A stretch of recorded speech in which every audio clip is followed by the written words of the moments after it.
جنتی عورتوں کی یہ خاص 3 نشانیاں، یہ عورتیں ضرور جنت میں جائیں گی۔ ناظرین، رسول اللہ صلی اللہ علیہ وآلہ وسلم نے فرمایا، ساری دنیا زندگی کا سرمایہ ہے اور دنیا کا قیمتی سرمایہ نیک عورت ہے۔ اگر نیک عورت بیوی ہے تو دنیا کی سب سے قیمتی دولت ہے۔ اگر نیک عورت ماں ہے تو اس کے قدموں تلے جنت ہے۔ اگر عورت بہن یا بیٹی ہے، وہ اپنے والد اور بھائی کے لیے جہنم کی راہ میں حائل ہونے والی ایک مضبوط دیوار ہے۔ اگر کوئی عورت یہ چاہتی ہے کہ اس کو دنیا اور آخرت کی بھلائی حاصل ہو اور وہ اپنے والدین، شوہر، بھائی بہنوں اور معاشرے کے لیے قیمتی سرمایہ بنے اور اسلام کا عطا کیا ہوا بلند مقام اسے حاصل ہو، تو اسے اپنی زندگی میں چند امور کا اہتمام کرنا پڑے گا۔ نمبر 1، عورتوں کو اللہ تعالیٰ کا فرما بردار ہونا چاہیے۔ رسول اللہ صلی اللہ علیہ وآلہ وسلم کے طریقوں پر چلنا چاہیے۔ نمبر 2، سچائی والا معاملہ اپنانا چاہیے۔ سچائی انسان کو بچاتی ہے اور جھوٹ کو تباہ کر دیتی ہے۔ جھوٹ نفاق ڈالتا ہے اور سچائی نیکی اور جنت کی طرف لے کر جاتی ہے۔ نمبر 3، عورتوں کو چاہیے کہ وہ صبر کریں۔ صبر کرنے والی عورتیں جنتی ہیں۔ چھوٹی چھوٹی باتوں پر شکوہ نہیں کرنا چاہیے۔ عورتوں کو حضرت فاطمہ الزہرا رضی اللہ تعالیٰ عنہا کی زندگی سے سبق حاصل کرنا چاہیے۔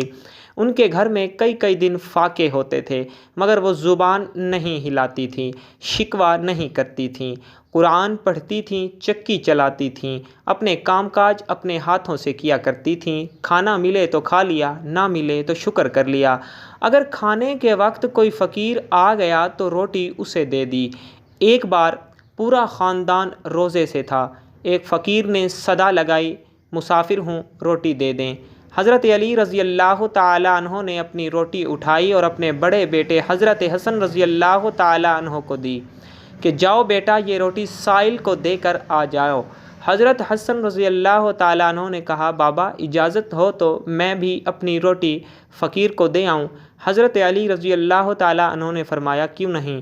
حضرت حسن رضی اللہ تعالیٰ عنہ دونوں روٹیاں لے کر جانے لگے تو حضرت حسین رضی اللہ تعالیٰ عنہ نے بھی اپنی روٹی بھائی کو دی اور کہا، بھائی میری روٹی بھی سائل کو دے آئیں۔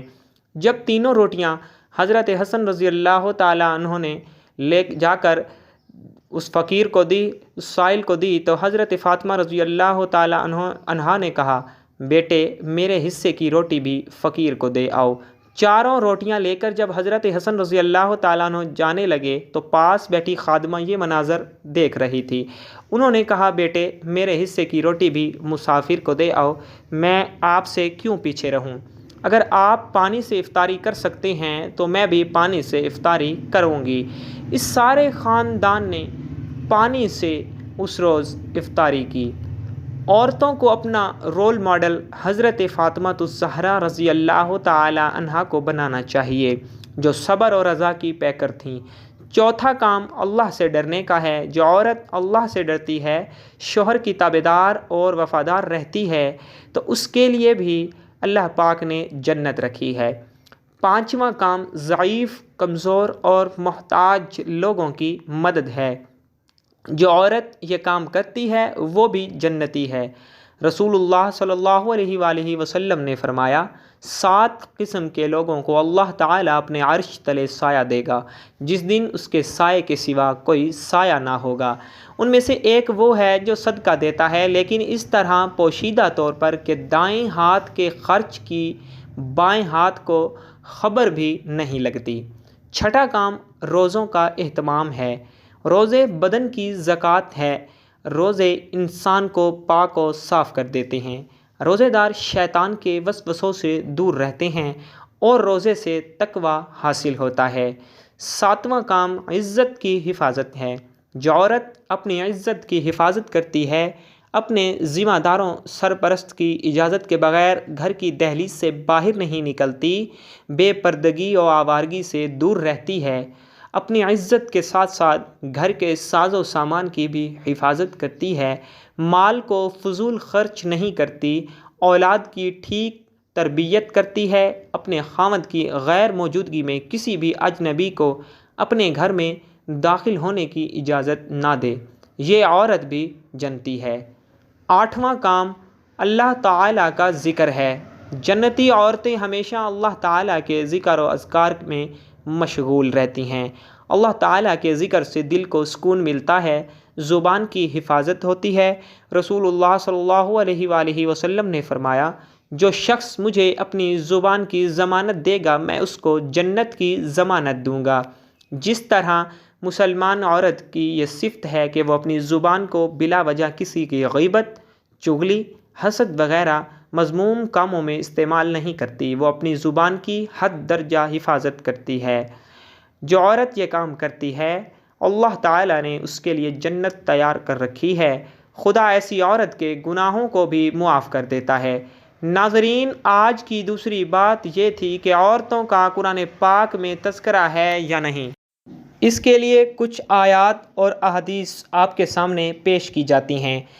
سلمہ رضی اللہ تعالیٰ عنہا نے نبی کریم صلی اللہ علیہ وآلہ وسلم سے کہا، اے اللہ کے رسول صلی اللہ علیہ وآلہ وسلم، میں نے ہجرت کے معاملے میں اللہ تعالیٰ کو عورتوں کا ذکر کرتے ہوئے نہیں سنا۔ تو اللہ تعالیٰ نے یہ آیت نازل فرمائی سورہ آل عمران میں۔ اللہ تعالیٰ فرماتے ہیں، جس کا ترجمہ یہ ہے، تو ان کے رب نے ان کی دعا قبول فرما لی کہ بے شک میں تم میں سے کسی کام کرنے والے کے کام کو خواہ وہ مرد ہو یا عورت ہرگز ضائع نہیں کرتا۔ تم آپس میں ایک دوسرے کے ہم جنس ہو۔ تو وہ لوگ جنہوں نے ہجرت کی اور اپنے گھروں سے نکال دیے گئے، اور جنہیں میری راہ میں ایذا اور تکلیف دی گئی، اور جنہوں نے جہاد کیا اور شہید کر دیے گئے، میں ضرور اور لازمی ان کی برائیاں ان سے معاف کر دوں گا، اور یقیناً انہیں ان جنتوں میں داخل کروں گا جن کے نیچے نہریں جاری ہیں۔ یہ اللہ تعالیٰ کی طرف سے ثواب اور اجر ہے۔ اللہ تعالیٰ کے پاس بہترین ثواب ہے۔ عمارہ رضی اللہ تعالیٰ عنہا بیان کرتی ہیں کہ وہ نبی کریم صلی اللہ علیہ وآلہ وسلم کے پاس آئیں اور کہا کہ میں جو کچھ بھی دیکھتی ہوں وہ سب کچھ مردوں کے لیے ہی ہے، اور مجھے عورتوں کے متعلق کچھ ذکر نہیں ملتا۔ تو یہ آیت نازل ہوئی، بے شک مسلمان مرد اور مسلمان عورتیں اور مومن مرد اور مومن عورتیں، ان کے لیے اللہ تعالیٰ نے جنت کو تیار کر رکھا ہے۔ تو ناظرین، اسلام تفریق کا قائل نہیں، اسلام نے عورتوں کے حقوق کا بھی ذکر کیا ہے۔ اسلام خواتین کو قدر کی نگاہ سے دیکھتا ہے۔ یہ پروپیگنڈا ہے کہ اسلام نے عورتوں کو کچھ نہیں دیا۔ اسلام سے پہلے عورت کیا تھی اور اسلام کے بعد کیا ہوئی، یہ تب ہی معلوم ہو سکتا ہے جب قرآن و حدیث پر دسترس ہوگی۔ اللہ تعالی ہم سب کو نیک بنائے اور مسلمان خواتین کو نیک کاموں کی توفیق عطا فرمائے اور ان کی عزت اور آبرو کی حفاظت کرے، آمین ثم آمین۔ ناظرین، کمنٹ باکس میں ایک بار اللہ تعالیٰ کے اور اللہ کے پیارے محبوب صلی اللہ علیہ وآلہ وسلم کے 99 ناموں میں سے ایک نام کو ضرور ٹائپ کیجیے گا۔ والسلام۔